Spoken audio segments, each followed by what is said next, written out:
അപ്പോൾ ഈ പാരബൻ നമ്മുടെ ശരീരത്തിന് ഉപയോഗിക്കാൻ പറ്റുമോ ഇല്ലയോ എന്നുള്ളൊരു ചോദ്യം പലപ്പോഴും നമുക്ക് ചുറ്റിലുണ്ടാവാറുണ്ട്. കാരണം നമ്മൾ വിപണി നോക്കുന്ന സമയത്ത് പാരബൻ ഫ്രീ ആയിട്ടുള്ള ഉൽപ്പന്നങ്ങൾ കാണുന്നുണ്ട്, പാരബൻ ഇൻക്ലൂഡ് ആയിട്ടുള്ള ഉൽപ്പന്നങ്ങൾ കാണുന്നുണ്ട്. നമസ്കാരം ഗായ്സ്, എല്ലാവർക്കും എലമെന്റ്സ് വെൽക്കറിന്റെ ഏറ്റവും പുതിയ വീഡിയോയിലേക്ക് സ്വാഗതം. എല്ലാവരും സുഖമായിരിക്കുന്നു വിചാരിക്കുന്നു. എല്ലാവരും മഴയും കാര്യങ്ങളൊക്കെയാണ്. എല്ലാ കാര്യങ്ങളും വളരെ ശ്രദ്ധയോട് കൂടിയിട്ട്, ആരോഗ്യമായാലും മറ്റു കാര്യങ്ങളായാലും ശ്രദ്ധയോട് കൂടിയിട്ട് തന്നെ ഹാൻഡിൽ ചെയ്യുമെന്ന് വിചാരിക്കുന്നു. നമ്മൾ കഴിഞ്ഞ വീഡിയോയിൽ സംസാരിച്ചിട്ടുണ്ടായിരുന്നത് പാരബനെ കുറിച്ചായിരുന്നു.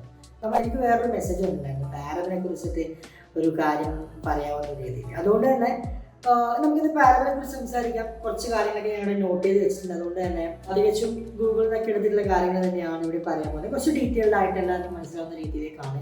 അപ്പോൾ എല്ലാവർക്കും ഒരിക്കൽ കൂടി ഈ ഒരു ചാനലിലേക്ക് സ്വാഗതം. ഈ പാരബൻ എന്ന് പറയുന്ന കാര്യം നമുക്ക് നോക്കുവാണെങ്കിൽ നമുക്ക് ഇന്ന് നമ്മൾ കാണുന്ന എല്ലാ ഇൻഗ്രീഡിയൻസിലും, ഇപ്പം ഭക്ഷ്യവസ്തുക്കളായാലും ഫാർമസ്യൂട്ടിക്കൽ ഉൽപ്പന്നങ്ങളായാലും കോസ്മെറ്റിക്കുകളിലായാലും നമ്മൾ വളരെയധികം കേൾക്കുന്ന ഒരു പേരാണ് ഈ പാരബൻ എന്ന് പറയുന്നത്. ഈ പാരബൻ എന്ന് പറയുന്നത് ഒരു കെമിക്കൽ കോമ്പൗണ്ടാണ്. കെമിക്കൽ കോമ്പൗണ്ട് എന്ന് പറയുമ്പോൾ പാരാ ഹൈഡ്രോക്സി ബെൻസോയിക് ആസിഡിൻ്റെ എസ്റ്ററുകളാണ് ഈ ഒരു പാരബൻ എന്ന് പറയുന്നത്.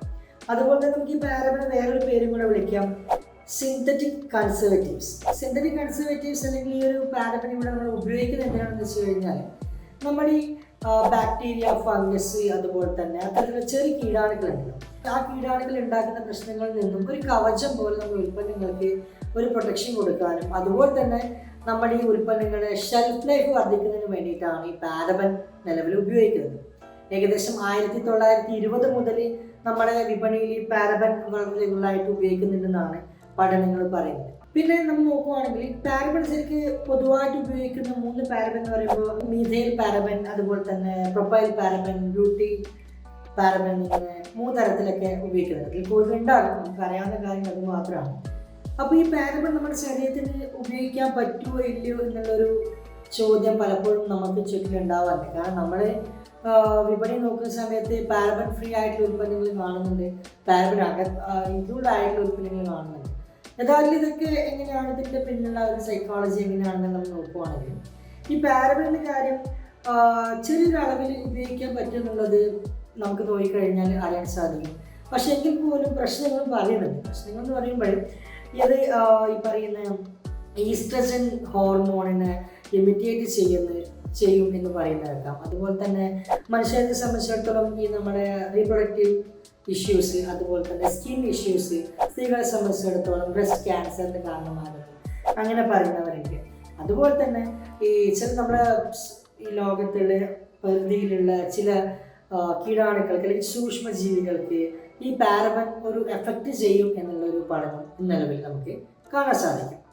ഈ പാരബനെ കുറച്ച് പഠനങ്ങൾ നമ്മൾ നോക്കുവാണെങ്കിലും 2024 US പാർലമെന്റ് അംഗങ്ങളിൽ no toxic chemicals in cosmetics act എന്ന് പറയുന്ന ആക്ട് പ്രകാരം നമ്മുടെ ഈ ഒരു കോസ്മെറ്റിക്കുകളും അതുപോലെ തന്നെ പേഴ്സണൽ ഉൽപ്പന്നങ്ങളിലും പാരബൻ, അതുപോലെ ടോയ്സിൻ, അതുപോലെ തന്നെ വേറെ മറ്റു പേരുകളിലുള്ള ചില രാസവസ്തുക്കൾ ഉപയോഗിക്കുന്നത് നിർത്തലാക്കണമെന്നുള്ള ആക്ട് അവിടെ ഉണ്ടായിട്ടുണ്ടായിരുന്നെന്നാണ് നമ്മൾ ഗൂഗിളിൽ ചെയ്ത സമയത്ത് മനസ്സിലാക്കാൻ സാധിച്ചത്. അതുപോലെ തന്നെ ചൈനയിലൊക്കെ പഠനം പ്രകാരം ഈ പറയുന്ന പാരബൻ്റെ കൂടുതൽ യൂസേജ് ഉയർന്ന രക്തസമ്മർദ്ദം ഉണ്ടാകാൻ ചാൻസ് ഉണ്ടെന്നും, അതുപോലെ തന്നെ അമേരിക്കയിലുള്ള സ്ത്രീകളിൽ ഇത് നടത്തിയ പഠനത്തിൽ പാരബനിൻ്റെ ഉയർന്ന നില സ്ത്രീകളിൽ, ഗർഭിണികൾക്ക് ഉയർന്ന ബ്ലഡ് പ്രഷർ ഉണ്ടാകാൻ ചാൻസ് ഉണ്ടെന്നും പലപ്പോഴും പഠനങ്ങൾ പറയാറുണ്ട്. അവരുടെയൊക്കെ ഒരു പഠനങ്ങളുടെ ഒരു ക്രോഡീകരണം നോക്കിക്കഴിഞ്ഞാൽ മെയിനായിട്ട് ഈ ഹോർമോണൽ ഇഷ്യൂസ് ആണ് പ്രധാനമായിട്ടും ഈ ഒരു പാരബൻ അടങ്ങിയിരിക്കുന്ന സൗന്ദര്യവർദ്ധക വസ്തുക്കൾ അല്ലെങ്കിൽ പേഴ്സണൽ കെയർ ഉൽപ്പന്നങ്ങൾ ഉപയോഗിക്കുമ്പോൾ നമുക്ക് ഉണ്ടാകുന്നതെന്നാണ് പറയുന്നത്. അതുപോലെ തന്നെ ആസ് യൂഷ്വൽ ഞാൻ നേരെ സൂചിപ്പിച്ച പോലെ തന്നെ നമ്മുടെ പ്രകൃതിയിലുള്ള ചില ജീവജാലങ്ങൾക്ക്, പ്രത്യേകിച്ച് ജലജീവികൾക്ക് ഈ പാരബൻ മോശമാണ് എന്നൊക്കെ വന്നതായിട്ട് നമുക്ക് വേണ്ടി കാണാൻ സാധിക്കും. അപ്പോൾ നമ്മൾ പലപ്പോഴും കാണുന്നൊരു കാര്യമാണ് പാരബൻ ഫ്രീ ആയിട്ടുള്ള ഉൽപ്പന്നങ്ങൾ ഉപയോഗിച്ച് കഴിഞ്ഞാൽ അല്ലെങ്കിൽ അങ്ങനെ ഒരു കാര്യമുണ്ട് എന്നുള്ളതും. അത് കഴിഞ്ഞ ദിവസം എനിക്ക് വന്ന മെസ്സേജാണ് പാരബൻ ഫ്രീ എന്നുള്ളത് ഒരു സ്കാമാണ് എന്നുള്ളൊരു രീതിയിലായിരുന്നു. അപ്പോൾ നമ്മൾ അത് നോക്കുവാണെങ്കിൽ ഞാൻ സൂചിപ്പിച്ച പോലെ തന്നെ ഒരു സിന്തറ്റിക് കൺസർവേറ്റീവ് ആണ് ഈ പാരബൻ എന്ന് പറയുന്നത്. ഈ ഇത്തരം സിന്തറ്റിക് കൺസർവേറ്റീവ് ഉപയോഗിക്കാൻ താല്പര്യമില്ലാത്ത നമ്മുടെ കുറച്ചും കൂടെ ഹെൽത്ത് കോൺഷ്യസ് ആയിട്ടുള്ള ആളുകൾ ഈ ഒരു പാരബൻ ഇല്ലാത്ത ഉൽപ്പന്നങ്ങൾ ഉപയോഗിക്കാൻ വേണ്ടി താല്പര്യപ്പെടുന്നുണ്ട്. പക്ഷെ അങ്ങനെ പാരബൻ ഒഴിവാക്കപ്പെടുമ്പോഴും അവിടെ മറ്റുള്ള ഇൻഗ്രീഡിയൻസ് ഉപയോഗിക്കുന്നതായിട്ട് കാണാം. ഒരു എക്സാമ്പിൾ പറയുകയാണെങ്കിൽ ഫിനോക്സി എഥനോൾ അല്ലെങ്കിൽ ഈഥൈൽ എക്സൈൽ ഗ്ലിസറിൻ പോലുള്ള ഇത്തരത്തിലുള്ള സിന്തറ്റിക് കൺസർവേറ്റീവ്സ് ഇവിടെ ഉപയോഗിക്കുന്നുണ്ട്. പ്രധാനമായിട്ടും തന്നെ ഇത്തരത്തിലുള്ള സിന്തറ്റിക് കൺസർവേറ്റീവ് ഉപയോഗിക്കുന്ന ഈ ഉൽപ്പന്നങ്ങളുടെ ഷെൽഫ് ലൈഫ് കൂട്ടുന്നതിന് വേണ്ടിയിട്ട്. ഈ രണ്ട് സാധനങ്ങളും ഇല്ലെങ്കിൽ എന്ത് സംഭവിക്കും? ഈ ഉൽപ്പന്നങ്ങൾക്ക് ഷെൽഫ് ലൈഫ് കുറയും.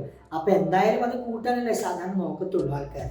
മാത്രമല്ല ഇത്തരത്തിലുള്ള പാരബൻ ഫ്രീ എന്ന് പറയുന്നൊരു ലേബൽ ചിലപ്പോൾ ഉൽപ്പന്നങ്ങൾക്ക് വില കൂട്ടുന്നതിന് വേണ്ടിയിട്ടും കമ്പനികൾ ഉപയോഗിക്കുന്നുണ്ട് എന്ന് പറയുന്നത് കേൾക്കാം. അത് പക്ഷത്തോളം യാദൃശ്ചികം ആണെന്നല്ല. കാരണം ഞാൻ ഇന്നലെ പരിചയപ്പെടുത്തിയ കഴിഞ്ഞ ദിവസം പരിചയപ്പെടുത്തിയ ആ ഒരു പ്രൊഡക്റ്റിന് ആകെ 99 റുപ്പീസ് മാത്രമേ ഉണ്ടായിരുന്നുള്ളൂ. മാക്സിമം ഒരു 130 റുപ്പീസ് മാത്രമേ ആ ഒരു ഉൽപ്പന്നത്തിന് ഉണ്ടായിട്ടുള്ളൂ. അപ്പോൾ വില കൂട്ടാൻ വേണ്ടിയിട്ട് പാരബൻ ഫ്രീ ആണെന്ന് പറയുന്നു എന്നുള്ളത് അത്ര ഒരു വിശ്വസനീയമായിട്ടൊരു കാര്യമല്ല. ഓക്കെ, അപ്പോൾ എന്തായാലും പാരബനെ കുറിച്ചുള്ള ഒരു ഏകദേശം ഐഡിയ എല്ലാവർക്കും കിട്ടിയെന്ന് വിചാരിക്കുന്നു. നിങ്ങൾക്ക് ഉപയോഗിക്കാം. ഇതൊരു സിന്തറ്റിക് കൺസർവേറ്റീവ് ആണ്. ഉൽപ്പന്നങ്ങളുടെ ഷെൽഫ് ലൈഫ് കൂട്ടുന്നതിന് വേണ്ടിയിട്ട് ബാക്ടീരിയ, ഫംഗൽ പോലുള്ള അത്തരം എഫക്റ്റുകൾ, അത്തരം വസ്തുക്കൾ അല്ലെങ്കിൽ ജീവികൾ കൊണ്ടുണ്ടാകുന്ന എഫക്റ്റുകൾ ഈ കോസ്മെറ്റിക് ഉൽപ്പന്നങ്ങളിൽ, ഫാർമസ്യൂട്ടിക്കൽ ഉൽപ്പന്നങ്ങൾ, അത്തരത്തിലുള്ള പ്രത്യേകിച്ച് ചില ഭക്ഷണ പദാർത്ഥങ്ങൾ ഉപയോഗിക്കുന്നതായിട്ട് കാണാം. അപ്പോൾ അവിടെയൊക്കെ ഉപയോഗിക്കുന്നുണ്ട് പാരബൻ യഥാർത്ഥത്തിൽ. അപ്പോൾ നിങ്ങൾക്ക് ഒരു കാര്യം തീരുമാനിക്കും, പാരബൻ ഫ്രീ ആയിട്ടുള്ള ഉൽപ്പന്നങ്ങൾ ഉപയോഗിക്കണോ, പാരബനോട് കൂടിയിട്ടുള്ള ഉൽപ്പന്നങ്ങൾ ഉപയോഗിക്കണം എന്നൊക്കെയുള്ള നിങ്ങളുടെ ഒരു തീരുമാനമാണ്. വേണമെങ്കിൽ ഏത് വേണമെങ്കിൽ ഉപയോഗിക്കാം. അല്ലാതെ നാച്ചുറൽ രീതിയിലായിട്ടുള്ള ഉൽപ്പന്നങ്ങൾ നമ്മളെ പ്രകൃതിയിൽ നിന്ന് എടുക്കാൻ പറ്റുന്ന കണ്ണനുകൾ ഉണ്ടെങ്കിൽ നിങ്ങൾക്ക് അത് ഉപയോഗിച്ചാലും മതി. ആയുർവേദത്തിലേക്ക് ഒരുപാട് കാര്യങ്ങളുണ്ട്, നമുക്ക് അറിയാൻ പറ്റുമല്ലോ. അപ്പോൾ ഏതായാലും കാര്യങ്ങൾക്ക് ഒരു വ്യക്തത കിട്ടി എന്ന് വിചാരിക്കുകയാണ്. നമുക്ക് അടുത്തൊരു വീഡിയോയിൽ എന്താണ് ഡിസ്കസ് ചെയ്യുന്നത് നിങ്ങൾ കമൻറ്റ് ചെയ്യുവാണെങ്കിൽ നമുക്ക് നോക്കാം. മാത്രമല്ല എല്ലാവരും ഈ ചാനൽ സബ്സ്ക്രൈബ് ചെയ്യുക മാക്സിമം. നമ്മുടെ ഒരു ലക്ഷ്യം തന്നെ ഒരു 20,000 സബ്സ്ക്രൈബേഴ്സ് ആക്കുക എന്നുള്ളതാണ്. അപ്പോൾ അതിലേക്ക് നിങ്ങൾ എത്തിക്കുകയാണെങ്കിൽ വളരെയധികം സന്തോഷമായിരിക്കും. മാത്രമല്ല എല്ലാവരും ലൈക്ക് ചെയ്യുക. മാക്സിമം ലൈക്ക് ചെയ്യുമ്പോൾ നമുക്ക് കൂടുതൽ ആളുകളിലേക്ക് ഒരു വീഡിയോ എത്തിക്കാൻ പറ്റും. നിങ്ങളുടെ ഡിസ്ട്രിബ്യൂട്ടേഴ്സിലേക്കും നിങ്ങളുടെ കസ്റ്റമേഴ്സിലേക്കൊക്കെ നിങ്ങൾക്ക് ഈ ഒരു വീഡിയോ എത്തിക്കാൻ, പാരബനെ കുറിച്ച് കൺസേൺ ആയിട്ടുള്ള ആളുകൾക്ക് എത്തിക്കാൻ വേണ്ടി പറ്റും. അപ്പോൾ എല്ലാവർക്കും ഒരു കാര്യം കൂടെ, ഞാൻ മുന്നേ സാധാരണ പരിചയപ്പെടുത്തുന്ന ആ ഒരു ഓയിലിൽ ഒന്നുമില്ല, സീതാർമുടി കേശവർദ്ധന ഹെയർ ഓയിൽ നല്ലൊരു ഓയിലാണ്, ഞാൻ ഉപയോഗിക്കുന്നുണ്ട്. അപ്പോൾ എൻ്റെ മുടി നിങ്ങൾക്ക് കാണാൻ പറ്റുമായിരിക്കും. മുടി വേറെ സീനൊന്നുമില്ല, അടിപൊളിയായിട്ട് മുടി വളരുന്നുണ്ട്, വളർത്താനുള്ളൊരു ട്രൈ അടിക്കുന്നുണ്ട് ഇങ്ങനെ. ഓക്കെ, അപ്പോൾ ഏതായാലും നമുക്ക് അടുത്തൊരു വീഡിയോയിൽ കാണാം. Please be signing off. By.